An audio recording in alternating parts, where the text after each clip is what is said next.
What the haters talking about?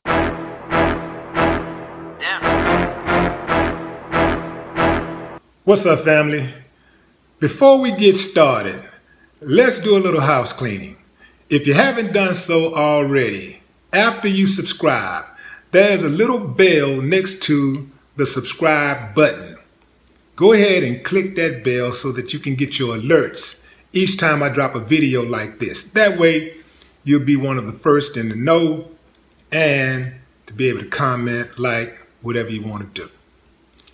Meghan Markle and Prince Harry had a glorious wedding. People from all over the world descended on London to show their support, to be there for them.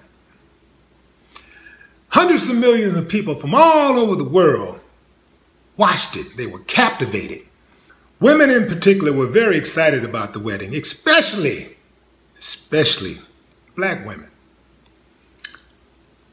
Many of these black women who were excited about this black woman marrying Prince Harry, becoming a princess, were the same women criticizing Childish Gambino for being married to a white woman. Nevertheless, they were very excited about the princess, Meghan Markle, marrying a white man. Now, I posted a comment on Instagram reminding people about the British Empire's role in slavery and oppression around the world. I wasn't even attacking the union of Meghan Markle and Prince Harry. I was basically reminding people of the British Empire's role in enslaving and oppressing black people around the world in the past and the present. It's important that I say present because a lot of people were saying, well, that happened a long time ago. And they forget that the British Empire, that Britain still has a hand in oppressing black people, even in Africa. Somehow, many people were more passionate about defending the British Empire's lie than history's truth, especially black people. So y'all happy? That's the question.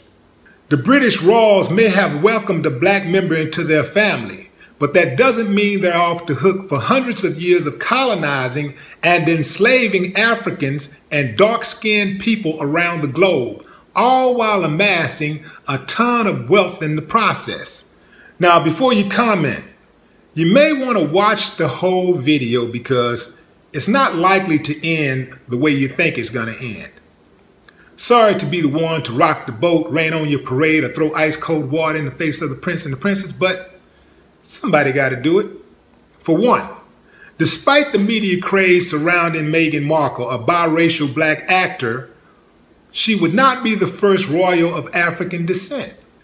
That was Philippa of Hainaut, the queen consort of Edward III, and Queen Charlotte, who was descended from the black branch of the Portuguese royal family and whose namesakes are the cities of Charlotte, North Carolina, and Charlottesville, Virginia. Harry's grandmother, Queen Elizabeth II, is the great-great-great-great-granddaughter of Queen Charlotte, the first black queen of England. One should not overlook the optics and symbolisms of having a black woman as a member of a family that represents a most conspicuous and potent symbol of white European wealth and power. Surely the white supremacists that Donald Trump retweets, the Britain First crowd, those who embrace Brexit and assassinated a member of parliament, are reacting to the news with horror and rage.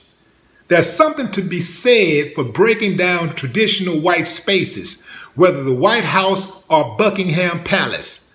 But the conversations cannot stop there, lest we praise the symbolism and lose sight of the substance, which is what everybody is doing, in my opinion.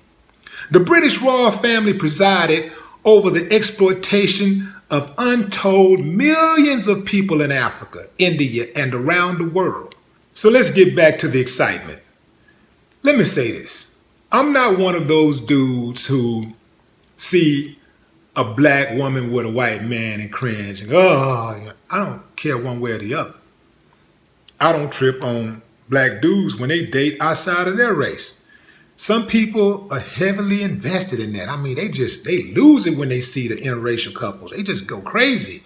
Just like white people go crazy when they see their kind dating blacks or whoever. They just lose it. Like, I don't give a damn one way or the other. I don't have to sleep with them. I don't have to listen to their complaints. I don't have to provide for them. I don't have to be responsible for their happiness or partially responsible. None of that. So I'm not getting into it like that.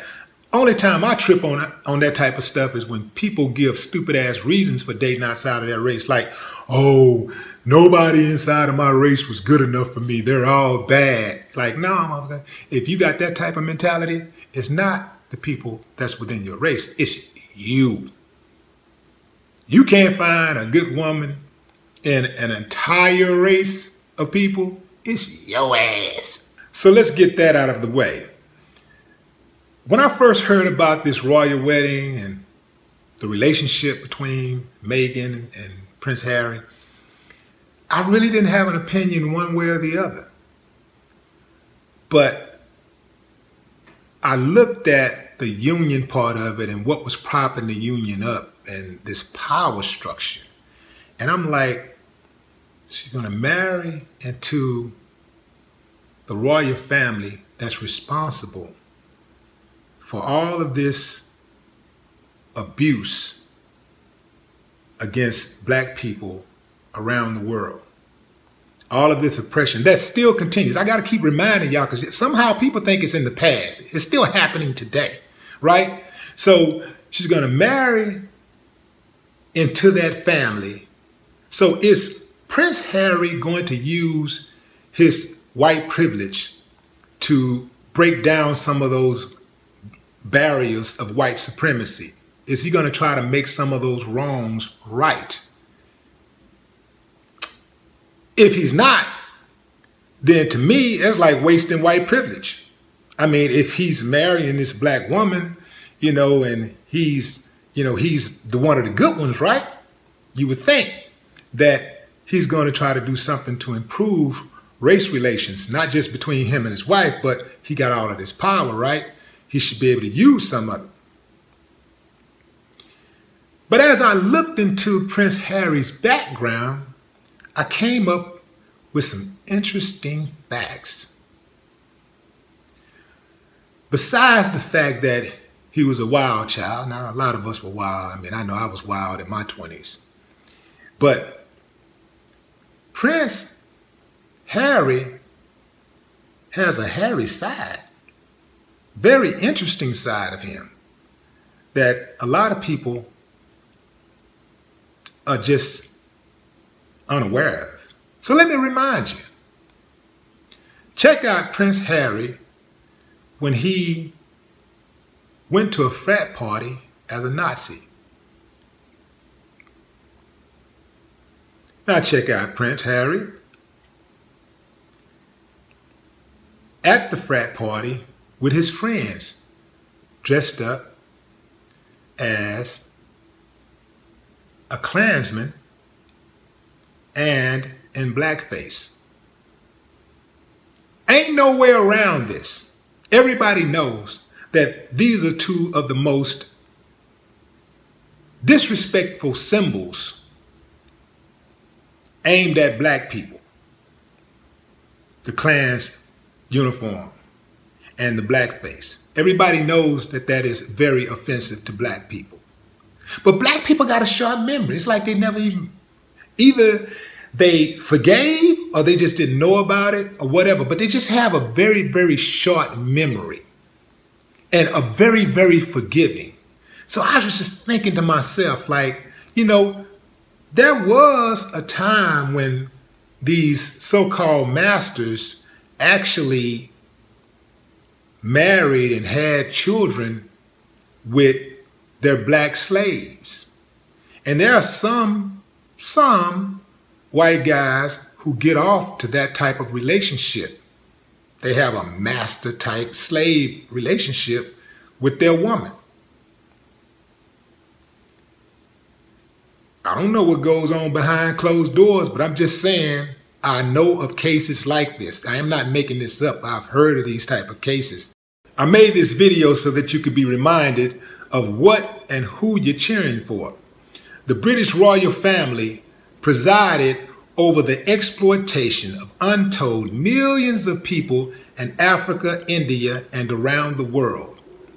The British national wealth and the riches of the British family was built off the backs of black slaves, making the Industrial Revolution possible and leading to the suffering of black people all around the world to this day. But y'all happy. No more talk. What the haters talking about.